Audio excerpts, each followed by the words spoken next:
देखिए शेखावटी की हम बातें करते हैं, जहां से एग्जाम के लिए सबसे इंपॉर्टेंट बातें होती है शेखावटी से। देखिए सबसे पहली बात तो है कि ये जो शेखावटी है, जियोग्राफी की यदि हम बात करते हैं तो यहाँ शेखावटी के अंदर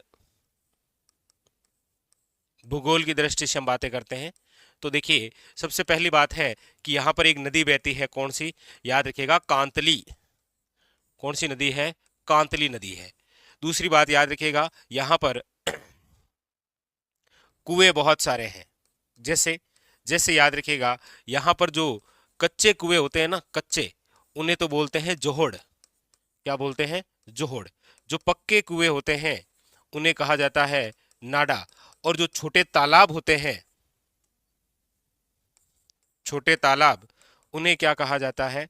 तो याद रखिएगा छोटे तालाब को कहा जाता है शर। याद रखिएगा जोहड़ के कार्य के लिए एक व्यक्ति बहुत प्रसिद्ध हुए हैं जिन्हें कहा जाता है जोड़ वाले बाबा। और जोहड़ वाले बाबा जिन्हें आप कहते हैं वो है आपके राजेंद्र सिंह अलवर। याद रखिएगा कौन है? राजेंद्र सिंह अलवर। और राजेंद्र सिंह अलवर को याद रखिएगा रमन मैगसेसे पुरस्कार से भी सम्मानित किया गया है। Very very important. ठीक है। इसके अलावा याद रखिएगा कि ये जो शेखावटी बेसिन है, ये शेखावटी बेसिन, ये शेखावटी बेसिन किसका भाग है? तो याद रखिएगा शेखावटी बेसिन आता है अर्ध शुष्क में। अर्ध शुष्क मरुस्थलीय प्रदेश, अर्ध शुष्क मरुस्थलीय प्रदेश के अंदर आता है कौन सा? याद रखिएगा शेखावटी। ठीक है, वेरी वेरी इंपॉर्टेंट। यदि शेखावटी की स्थापना किसके द्वारा की गई है? तो याद रखिएगा शेखावटी की स्थापना की गई है राव शेखा द्वारा। ठीक है, याद रखिएगा। अगली बात करते हैं कि वर्तमान के अंदर शेखावटी में कौन कौन से जिले हैं। तो याद रखिएगा शेखावटी के अंदर पहले 3 जिले आते थे, अब आते हैं इसमें 4 जिले। 4 जिले कौन कौन से? एक तो याद रखिएगा शिक्कर, शिक्कर। दूसरा है नीम का थाना। तीसरा है झुंझुनू। और नंबर 4 है याद रखिएगा Churu. Churu, very very important, याद रखिएगा। ठीक है। अब देखिए इसके अलावा शेखावटी में पंचपाणे बहुत प्रसिद्ध है। आप कहेंगे सर पंचपाणे क्या होते हैं? पंचपाणे का मतलब होता है शेखावटी की 5 जागीरें। शेखावटी में 5 जागीरें। कौन कौन सी है शेखावटी में 5 जागीरें जिन्हें पंचपाणे के नाम से भी जाना जाता है? तो याद रखिएगा वो है आपके सामने, देखिए एक तो है मलसीसर, एक है आपके सामने नवलगढ़, याद रखिएगा एक है आपके सामने बिसऊ, एक है आपके सामने ढूंढ लो। पंचपाणे का मतलब तो आप समझे ना, शेखावटी की जो 5 जागीरें हैं उन्हें आप क्या बोलते हैं? याद रखिएगा पंचपाणे। ठीक है, जिसके अंदर मलसीसर हो गया, नवलगढ़ हो गया, बिशऊ, डुंडलोद और एक हो गया याद रखिएगा मंडावा। ये 5 तो क्या है? पंचपाणे, 5 जागीरें। शेखावटी में 4 क्या है? जिले, 5 जागीरें। ठीक है, याद रखिएगा जिलों में शिकर, नीम का थाना, झुंझुनू और चूरू। ये याद रखिएगा ये नवीनतम गठित है जो कि किससे अलग हुआ है? शिकर से। ठीक है। अब देखिए इसके अलावा और शेखावटी क्षेत्र की हम बात करते हैं तो देखिए इनकी हम थोड़ी सी बात करते हैं यदि क्लास संस्कृति के हिसाब से, तो जो इंपॉर्टेंट क्वेश्चन आ रखे हैं उनके बारे में चर्चा करते हैं। देखिए एक तो प्रसिद्ध क्वेश्चन है शेखावटी में, यदि कल्चर की मैं बात करूं तो वो है आपके एक स्थान जिसका नाम है मेहनसर। बता सकते हैं कहाँ है मेहनसर? ये जो स्थान है मेहनसर, इससे 2 प्रकार के क्वेश्चन आते हैं। एक तो याद रखिएगा सोने की चित्रकारी के लिए प्रसिद्ध है। सोने की चित्रकारी के लिए प्रसिद्ध स्थान कौन सा है? मेहनसर। और याद रखिएगा यहां पर एक सोने चांदी की हवेली है। ये एक क्वेश्चन आता है, काफी बार आया, सोने चांदी की हवेली, याद रखिएगा इंपॉर्टेंट। दूसरी बात यहां पर विशेष तौर पर एक तो मेहनसर हो गया, एक याद रखिएगा जो क्वेश्चन आता है वो है पंसारी की हवेली। कौन सी है? पंसारी की हवेली। और ये पंसारी की जो हवेली है वो है याद रखिएगा श्री माधोपुर में। कहां पर है? श्री माधोपुर। और ये जो श्री माधोपुर है वर्तमान के अंदर किस जिले में है? याद रखिएगा नीम का थाना जिले में। लेकिन अक्सर आप देखेंगे क्वेश्चन यही आता है कि पंसारी की हवेली कहां पर है। इसके अलावा दूसरी और वेरी इंपॉर्टेंट बात है आपके लिए कि दानचंद चोपड़ा की हवेली कहाँ है। दानचंद चोपड़ा, तो याद रखिएगा दानचंद चोपड़ा की जो हवेली है वो है आपके कहां पर, सुजानगढ़ में। कहां पर है, सुजानगढ़। और सुजानगढ़ जो अभी आपके चूरू के अंदर है। एक नए जिले की घोषणा जरूर है लेकिन बना नहीं है, ठीक है। तो सुजानगढ़ भी कहां है, चूरू के अंदर। यहां से भी ये क्वेश्चन पूछ रखे हैं। तो ये तीनों इंपॉर्टेंट है। एक तो सोने चांदी की चित्रकारी के लिए, एक याद रखिएगा पंसारी की हवेली है, और एक याद रखिएगा दानचंद चोपड़ा की हवेली, ये भी कहां पर है, सुजानगढ़ के अंदर। यदि हम लोक देवी देवता और संत संप्रदाय की यहाँ शेखावटी क्षेत्र से हम बात करते हैं तो याद रखिएगा एक तो क्वेश्चन आता है आपके सामने, वह है जीण माता का, जीण माता मंदिर। और जीण माता जो मंदिर है वो कहां पर है, याद रखिएगा रेवासा। रेवासा धाम है वो कहां पर है, याद रखिएगा सीकर के अंदर। और आपको पता होगा यही रेवासा के अंदर ही रसिक जो संप्रदाय है ना उसकी प्रमुख पीठ है। किसकी है, रसिक संप्रदाय की प्रमुख पीठ, रसिक संप्रदाय की प्रमुख पीठ, ठीक है। याद रखिएगा इंपॉर्टेंट। कमेंट करके बताइए रसिक संप्रदाय के फाउंडर कौन है। इसके अलावा यहां पर हम चर्चा करते हैं तो देखिए एक दिवराला गांव आपने सुना होगा, दिवराला, दिवराला गांव है सीकर के अंदर।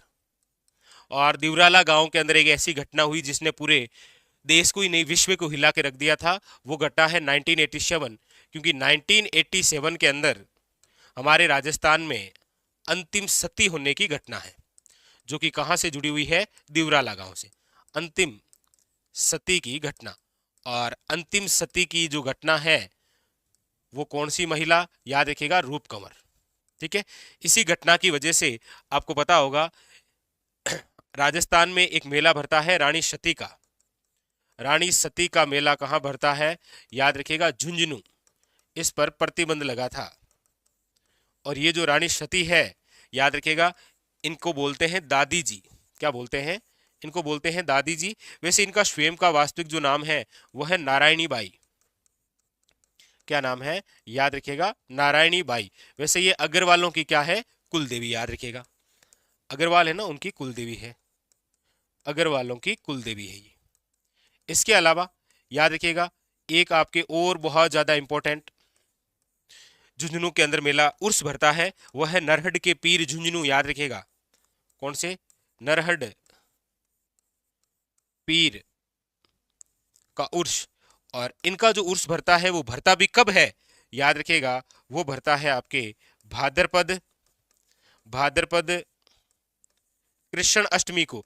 जिस दिन कृष्ण जन्माष्टमी है उसी दिन उर्स भरता है, कौन सा, नरहड पीर झुंझुनू। याद रखिएगा वेरी वेरी इंपॉर्टेंट, ठीक है। और इसके अलावा याद रखिएगा यदि सभ्यताओं की बात करते हैं तो यहां पर एक सभ्यता है आपके कौन सी, खेतड़ी सभ्यता, ठीक है। एक यहां पर सभ्यता है आपके शेखावटी में कौन सी, सुनारी सभ्यता, सुनारी सभ्यता। और एक आपके सबसे प्रसिद्ध है, याद रखिएगा, चलो ये तो यहां लिखा देता हूं, नवीनतम जिले के अंदर नीम का थाना जिले में है कौन सी, याद रखिएगा गणेश्वर सभ्यता। और ये जो गणेश्वर सभ्यता है याद रखिएगा ताम्रयुगीन सभ्यता की क्या है, जननी है। याद रखिएगा ताम्रयुगीन सभ्यता की जननी है, वेरी वेरी इंपॉर्टेंट।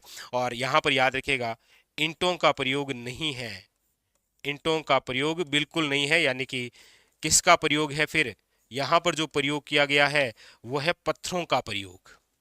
किसका प्रयोग है, पत्थरों का प्रयोग, ठीक है, वेरी वेरी इंपॉर्टेंट। तो देखिए शेखावटी की हम चर्चा करते हैं तो यहाँ कांतली नदी है, यहाँ पर कच्चे कुएं जोहड़ और पक्के कुएं नाड़ा और छोटे तालाब क्या कहलाते हैं, सर। जोहड़ वाले बाबा के नाम से किसे जाना जाता है, राजेंद्र सिंह अलवर को। और एक बेसिन है कौन सा, शेखावटी बेसिन। याद रखिएगा शेखावटी के अंदर एक अभ्यारण्य है और उस अभ्यारण्य का नाम है आपके, याद रखिएगा ताल छापर अभ्यारण्य, बहुत ही प्रसिद्ध है। शेखावटी में एक अभ्यारण्य है जिसका नाम है ताल छापर अभ्यारण्य। वैसे ये ताल छापर अभ्यारण्य सुजानगढ़ चूरू में ही है, ठीक है। ये किसके लिए प्रसिद्ध है तो आप सब जानते हैं, ये प्रसिद्ध है, कई बार क्वेश्चन आता है काले हिरणों के लिए। काले हिरण बोल सकते हैं या कृष्ण मृग, ठीक है, वेरी वेरी इंपॉर्टेंट, याद रखिएगा, ज्यादातर यही क्वेश्चन आया है आपके सामने। इसके अलावा शेखावटी बेसिन याद रखिएगा किसका भाग है, अर्ध शुष्क मरुस्थलीय प्रदेश का भाग है ये, ठीक है।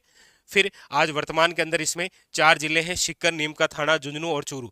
अब याद रखें ये जो पूरा शेखावटी है, आपको पूछा जाए कि ये कौन से संभाग में आता है, तो याद रखिएगा शेखावटी इन 4 जिलों सहित कौन सा एक नवीनतम संभाग गठित हुआ है जिसका नाम है सीकर संभाग। याद रखेगा राज्य का ये 10वां संभाग है।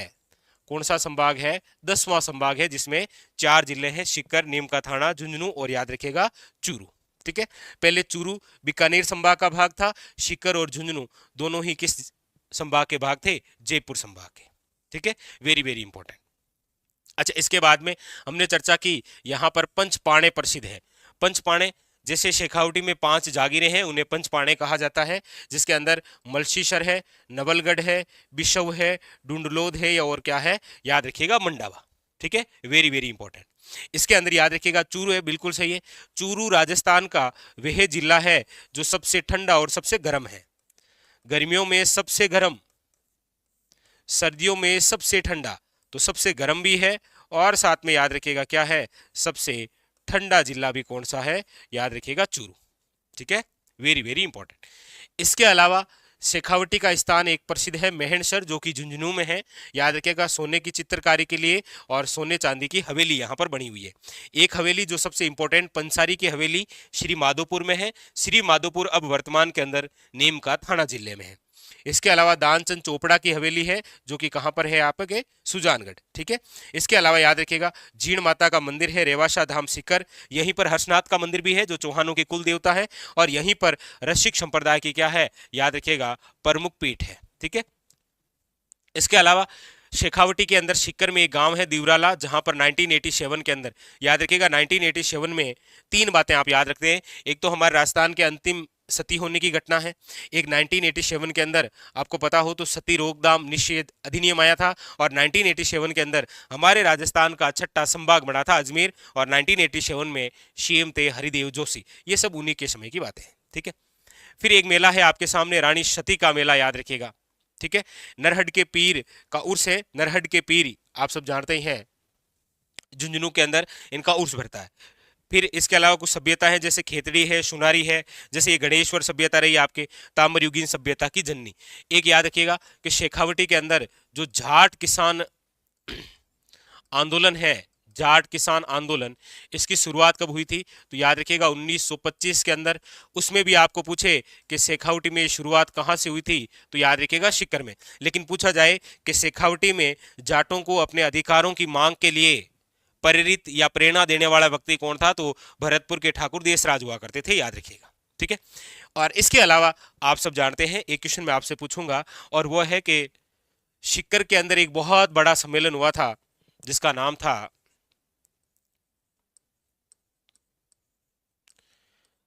कटराथल सम्मेलन। कटरातल सम्मेलन नाम सुना होगा आपने। और ये जो कटरातल सम्मेलन है, जिसके अंदर 10,000 महिलाओं ने भाग लिया था, जो कि प्रमुख महिला जिसके निर्देशन में ये सम्मेलन हुआ था वो कौन थी, याद रखिएगा किशोरी देवी। आपको ये बताना है ये सम्मेलन कब हुआ है, ठीक है। और इसके अलावा यदि हम बात करेंगे तो शेखावटी की बात हो रही है, तो शेखावटी के प्रमुख लोक देवता की तो बात होगी। शेखावटी के जो प्रमुख लोक देवता है वो है आपके कौन से, याद रखिएगा डूंगजी और झंवार जी।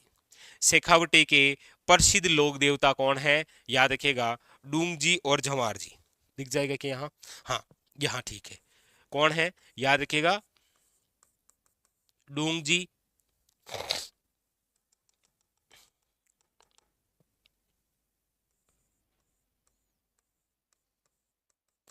डूंगजी और याद रखिएगा झंवार जी। डूंगजी और झंवार जी की आप बात करते हैं तो याद रखिएगा इन्हें राजस्थान का रॉबिन हुड कहा जाता है। ये सीकर के पटोदा ठिकाने के हुआ करते थे, ठीक है। डूंगजी का वास्तविक नाम बलजी है, झंवार जी का नाम भूरजी है, याद रखिएगा, ठीक है, वेरी वेरी इंपॉर्टेंट। ये आपस में रिलेशन में चाचा भतीजा हैं।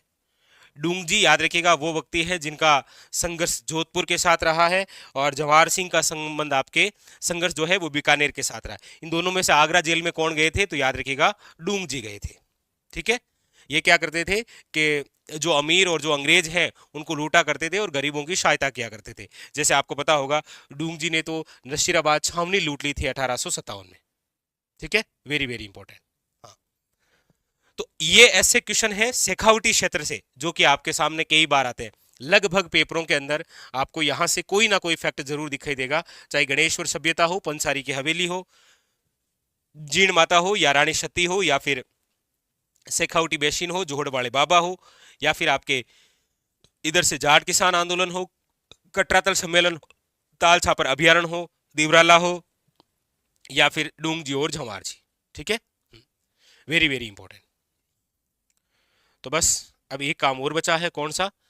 वो है, स्टार लगा लीजिएगा कि शेखावटी से ये जो सारे फैक्ट है, ये सारे फैक्ट आज तक पूछे गए हैं।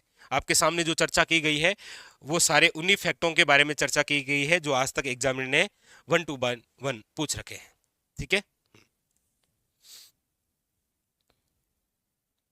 चलिए ठीक है। हाँ, बातें और भी है, वो भी आप नोट करिएगा। ठीक है, चलिए, तो ये हो गई आपके सामने यहाँ शेखावटी की कुछ विशेष बातें। आइए चलते हैं आगे।